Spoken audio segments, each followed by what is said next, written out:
বাড়িতেই বিরাট একটা বেলগাছ থাকায় এই গরমে ঠান্ডা ঠান্ডা বেলের শরবত আমি প্রায়ই বিভিন্নভাবে বানাই।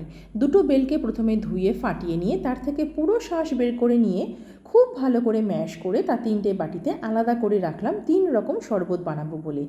একটা বাটিতে ঠান্ডা দুধের সাথে, আর একটা বাটিতে ঠান্ডা টক দইয়ের সাথে, আর একটা বাটিতে প্লেন ঠান্ডা জলের সাথে কাঠ মিশিয়ে তা ছাঁকনিতে ছেঁকে নিলাম। এবার 3টে গ্লাসে কাঠ ঢেলে তাতে একটু গুঁড়ো করে রাখা তালমিছরি, বিট লবণ ও বরফ টুকরো দিলাম। কেউ চাইলে মিষ্টি স্বাদের জন্য তালমিছরির বদলে আখের গুড় বা মধুও ব্যবহার করতে পারেন। এরপর পরিমাণ মতো দুধ, টক দই এবং একটু স্প্রাইট মিশিয়ে 3টে গ্লাসে বানিয়ে ফেললাম 3 রকমের বেলপানা বা বেলের শরবত। শুধু টক দইয়ের বেলপানায় দিলাম ওপর থেকে আরও একটু বিট লবণ ছড়িয়ে, এবং দুধের বেলপানায় দিলাম একটু মধু।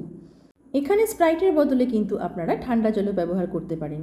ব্যাস রেডি হয়ে গেল ঠান্ডা ঠান্ডা কুলকুল বেলপানা বা বেলের শরবত।